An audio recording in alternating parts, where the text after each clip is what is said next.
Bathinda airport लौटने के बाद प्रधानमंत्री नरेंद्र मोदी ने वहां के अधिकारियों से कहा, प्रधानमंत्री मोदी का काफिला 20 मिनट तक खुली सड़क पर ट्रैफिक के बीच फंसा रहा। पूरा नाटक तैयार। और उनके सुरक्षाकर्मी सड़क खुलवाने की कोशिश करते रहे और साथ ही यह भी देखते रहे कि कोई प्रधानमंत्री मोदी पर हमला ना कर दे। इसको कम से कम कपड़े धोने की सजा तो मिलनी चाहिए। और आखिर में जब सड़क नहीं खुली तो प्रधानमंत्री मोदी को बिना कार्यक्रम में शामिल हुए ही वहां से खाली हाथ लौटना पड़ा, गाड़ियों को वापस मोड़ना पड़ा। आज से 1 महीने के लिए सबके गंदे कपड़े तू धोएगा। अब 70,000 कुर्सी लगी हुई, 700 बंदा वहां पहुंचा, मैं क्या करूं यार।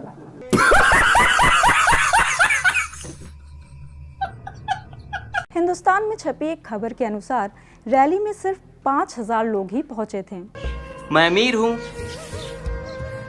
जबकि बीजेपी की प्रदेश इकाई ने 5 लाख लोगों के पहुंचने का दावा किया था। बीजेपी ने रैली स्थल तक लोगों को लाने के लिए 3,200 बसों का प्रबंध किया था। इसके बावजूद रैली में भीड़ नहीं जुट सकी। पार्टी को यह अंदाजा लग गया था कि पीएम की रैली में वैसी भीड़ नहीं उमड़ने वाली जैसी उसको उम्मीद थी। एक वीडियो वायरल हो रहा है। इस वीडियो में बीजेपी के कार्यकर्ता झंडा लेकर प्रधानमंत्री के काफिले के काफी करीब नजर आ रहे हैं।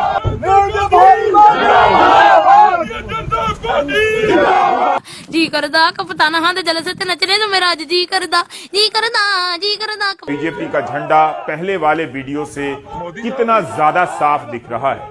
एसपीजी प्रधानमंत्री की कार को घेरे हुए पैदल चल रही है और कार्यकर्ता बिल्कुल करीब है। प्रधानमंत्री मोदी जिंदाबाद के नारे लगा रहे हैं। इसी तरह का वीडियो पहले दिन आया था, लेकिन उसे फ्लाईओवर की दूसरी तरफ से लिया गया था। यह प्रधानमंत्री की सुरक्षा में एक अभूतपूर्व चूक है, जिसकी वजह से आज कुछ भी हो सकता था। आज उनकी जान भी जा सकती थी। अपमान होना तो बहुत छोटी सी बात है। शर्म नहीं आती तुझे? चमगादड़ साले, चमगादड़ को उल्टा करने से मोर नहीं बनता। देश के प्रधानमंत्री के साथ आज बहुत बड़ी घटना हो गई है। मैं गुल्लू नरेंद्र मोदी के खिलाफ मैं बड़ी स्पष्टता से बोल रहा हूं, खूनी साजिश हुई है आज। क्या जानबूझकर प्रधानमंत्री की सुरक्षा के साथ इतना बड़ा खिलवाड़ किया गया? झूठ बोल रहा तू? चल मुर्गा बन जा यहाँ पर और बोल कुकड़ू कू। हकीकत में प्रधानमंत्री पंजाब पहुंच चुके थे। रैली में 90% कुर्सियां खाली थी। पूरे रास्ते किसान मोदी का विरोध कर रहे थे, जिसके कारण मोदी जी वापस दिल्ली रवाना हो गए। प्रधानमंत्री मोदी रुद्रपुर में मोबाइल से रैली को संबोधित कर रहे हैं।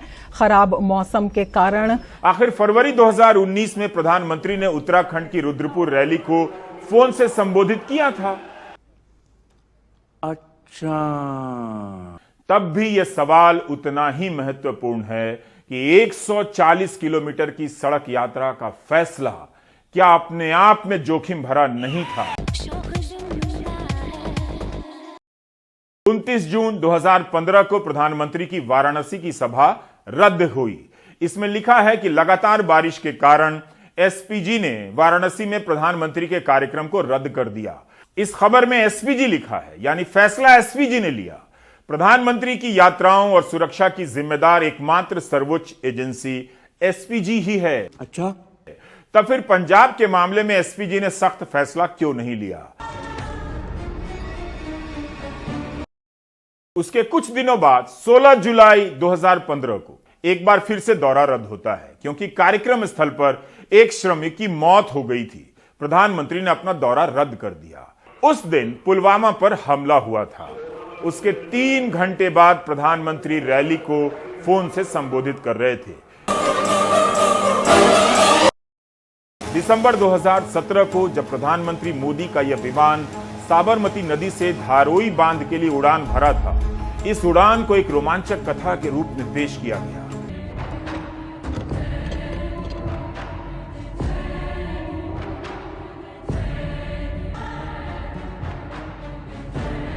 उस दिन गुजरात पुलिस ने अहमदाबाद में प्रधानमंत्री मोदी और राहुल गांधी के रोड शो पर रोक लगा दी थी। इस उड़ान को देखने के लिए भी लोग आए थे या लाए गए थे, लेकिन उनके हाथ में बीजेपी के झंडे थे और विमान में बैठने के बाद भी कैमरा फोकस करता रहा कि कहां बैठे हैं, कैसे बैठे हैं। प्रधानमंत्री बैठकर भी हाथ हिलाकर जनता का अभिवादन कर रहे थे। एक किस्म का रोड शो तो हो ही गया। अब तो होश में आओ। इस घटना ने काफी थ्रिल पैदा किया था। थ्रिल क्या बढ़िया था गुरु। कैसे सिंगल इंजन के इस विमान में उड़ान भरकर एसपीजी ने अपने ब्लू बुक के निर्देशों से समझौता किया, समझ रहे हो? क्योंकि एसपीजी के ब्लू बुक के अनुसार प्रधानमंत्री को सिंगल इंजन वाले विमान से नहीं उड़ाया जा सकता है। यही नहीं, नागरिक उड्डयन विभाग के महानिदेशक डीजीसीए का भी स्पष्ट निर्देश है कि प्रधानमंत्री, मंत्री या किसी भी वीआईपी को उन विमानों से नहीं उड़ने दिया जाएगा जो सुरक्षा मानकों को पूरा नहीं करते हैं। गौरव विवेक भटनागर ने लिखा है कि प्रधानमंत्री ने बिना परीक्षण वाले विमान में उड़ान भरी, और वो भी विदेशी पायलट के साथ, जो कि डीजीसीए के दिशा निर्देशों का उल्लंघन है। यह वीडियो बीजेपी ने अपने ट्विटर हैंडल से 15 सितंबर 2018 को ट्वीट किया है। वीडियो के ऊपर बीजेपी ने लिखा है कि प्रधानमंत्री मोदी बिना किसी सुरक्षा रूट के आम लोगों की तरह स्वच्छता श्रमदान के लिए जाते हुए मौत को छू के टक से वापस आ सकता। कायदे से बीजेपी को कहना चाहिए था कि प्रधानमंत्री के लिए रूट क्यों नहीं आरक्षित किया गया है। इस तरह से शहर के बीच काफिले का गुजरना ठीक नहीं है, जब आम बाइक सवार बिल्कुल बगल से गुजर रहे हैं। तुम्हारी बात ठीक है, ये बात हमें काहे नहीं सूझी पहले। इस वीडियो को बीजेपी ने गर्व की तरह ट्वीट किया है कि कितनी बड़ी बात है, जबकि इसे भी सुरक्षा की चूक के संदर्भ में देखा जाना चाहिए था। इनका कोई भरोसा नहीं है, ये कभी भी रंग बदलते रहते हैं। प्रधानमंत्री की सुरक्षा को लेकर कब मुद्दा बना दिया जाता है, कब उसे शान की तरह पेश किया जाता है, समझ नहीं आता। सुना मालिक। 2015 में जब मोदी अफगानिस्तान के दौरे से भारत लौट रहे थे, तब उन्होंने अचानक पाकिस्तान जाने का फैसला किया। अचानक से, बिल्कुल ऐसे ही जैसे आज अचानक फैसला किया कि हेलीकॉप्टर से नहीं, रोड से जाएंगे। हम मालूम है, तेरे बाप को मत सिखा, चल। उस समय उनका विमान इस्लामाबाद में लैंड हो गया और वहां से वो पाकिस्तान के एक हेलीकॉप्टर में लाहौर गए, तत्कालीन प्रधानमंत्री नवाज शरीफ के साथ। इस मामले में दोनों संपादक जेल भी जा चुके हैं। उनकी सुरक्षा में पाकिस्तान में जाने के बाद भी कोई चूक नहीं होती। पाकिस्तान जैसे देश में भी मोदी गए और बिना किसी दुर्घटना के सुरक्षित वापस आ गए। 100 करोड़ की उगाही करते कैमरे पर पकड़े गए थे। उनकी करतूत को पूरे देश ने देखा था। लेकिन हमारे देश में, एक राज्य में, पंजाब जैसे राज्य में, क्या बात है जी, एक्टिंग की बादशाह कसम से।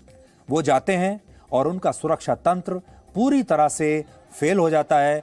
चलो ओवर एक्टिंग मत करो, चलो यहाँ से चलो। आसपास मौजूद सैकड़ों लोगों ने अपने मोबाइल फोन से उनका वीडियो शूट किया।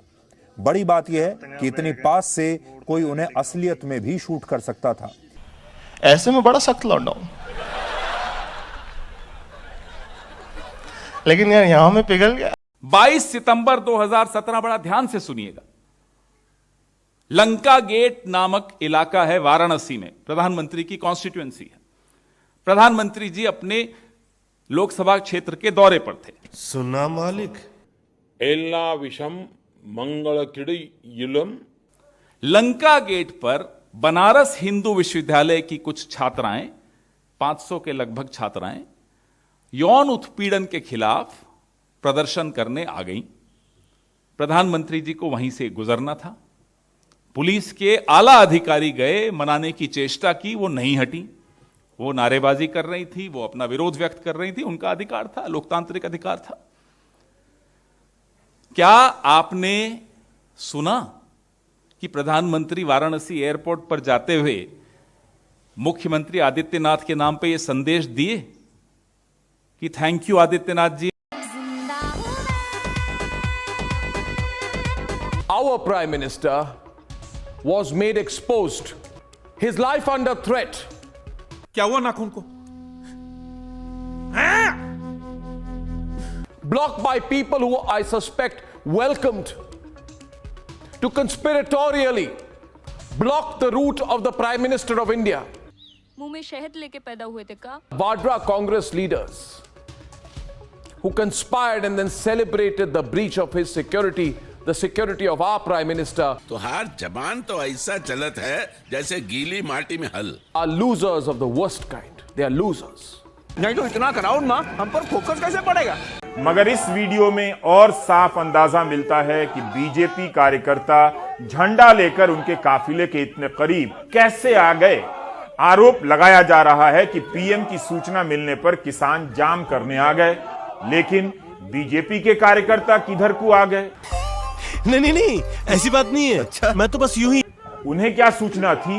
अगर ये रूट प्रधानमंत्री के लिए सुरक्षित किया गया था तो बीजेपी का झंडा लिए ये लोग कहां से आ गए? I don't know. चन्नी मुर्दाबाद के नारे लगाए जा रहे हैं, यहाँ पे लोग इकट्ठा हैं, झंडे दिखाए जा रहे हैं और चन्नी साहब उनसे मिलने के लिए आए हैं। क्या डिमांड है? ਤੁਸੀਂ ਕੱਲ 11 ਵਜੇ ਸੂਬਾ ਆਗੂਆਂ ਨਾਲ ਮੀਟਿੰਗ ਸੱਦੀ ਆ ਚੰਡੀਗੜ੍ਹ ਵਿਖੇ ਕਿ ਜਿਹੜੇ ਆਊਟਸੋਰਸਿੰਗ ਦੇ ਕੱਚੇ ਮੁਲਾਜ਼ਮ ਆ ਉਹਨਾਂ ਨੂੰ ਵਿਭਾਗਾਂ 'ਚ ਲਿਆ ਜਾਊਗਾ। ਕੱਲ ਸ਼ਾਮ ਤੱਕ ਸਾਹਿਬ ਜੀ ਤੁਸੀਂ ਕਹਿੰਦੇ ਸੀ ਅਸੀਂ ਐਲਾਨ ਕਰਾਂਗੇ। आके सुनो वीर जी, सुनो यार, एक बात सुनो। जब मैंने आपका डिमांड मानने के लिए आपको बुला लिया है कल को, फिर मेरा रास्ता क्यों रोक रहे हो आप? मैं सिंपली बात बताओ, आप भी मुलाजम हो, मैं भी सरकार में काम कर रहा हूँ मुख्यमंत्री के तौर पे। मैं ਤੁਹਾਨੂੰ ਬੁਲਾਇਆ ਹੋਇਆ, ਕੱਲ ਨੂੰ ਆਣਾ ਹੈ ਤੁਸੀਂ ਕਿ ਨਹੀਂ ਆਣਾ? ਜਦ ਤੁਹਾਡੇ ਨਾਲ ਟਾਈਮ ਵੀ ਫਿਕਸ ਹੈ ਕੱਲ ਦਾ, ਤੁਸੀਂ ਆਣਾ ਵੀ ਹੈ, ਫਿਰ ਤੁਸੀਂ ਹੁਣ ਮੇਰਾ ਰਸਤਾ ਕਾਹਦੇ ਵਾਸਤੇ ਰੋਕ ਰਹੇ? ਕੋਈ ਸਾਥੇ ਸਾਡੀ ਅਸੀਂ 48 ਮੰਗ ਪੱਤਰ ਦੇ ਚੁੱਕੇ ਆ 2 ਮਹੀਨੇ। ਐ ਨਾ ਕਰੋ ਵੀਰੇ, ਐ ਨਾ ਦੇਖੋ ਐ ਨਾ ਕਰੋ ਵੀਰੇ। ਲੇਕਿਨ ਸਾਡੀ 2 ਮਹੀਨੇ ਗੱਲ ਨਹੀਂ ਸੁਣੀ ਗਈ। ਸੁਣੋ ਸਾਨੂੰ ਵਾਅਦਾ ਕੀਤਾ ਯਾਰ, ਗੱਲ ਸੁਣੋ। ਸਾਨੂੰ ਵਿਆਹ ਕਿੱਦਣ ਗਏ ਸੀ ਤੁਸੀਂ? ਗੱਲ ਸੁਣਾਂਗੇ ਕਿੱਦਣ ਤੁਸੀਂ ਮੇਰੇ ਇੱਕ ਮਿੰਟ ਗੱਲ ਸੁਣੋ। ਹੁਣ ਤੁਹਾਨੂੰ ਕੱਲ ਦਾ ਟਾਈਮ ਫਿਕਸ ਹੈ 11 ਵਜੇ ਕਿ नहीं? फिर आज रास्ता कादे रोक रहे यार? इस तरह ना करो। अगर थोड़ा सा भी भगवान ने दी हो तो जरा उपयोग करो। जनता को आप मूर्ख समझना बंद कर दीजिए। इस प्रकार की बचकाना बातें किसी के गले नहीं उतरती। लोग मजाक उड़ाते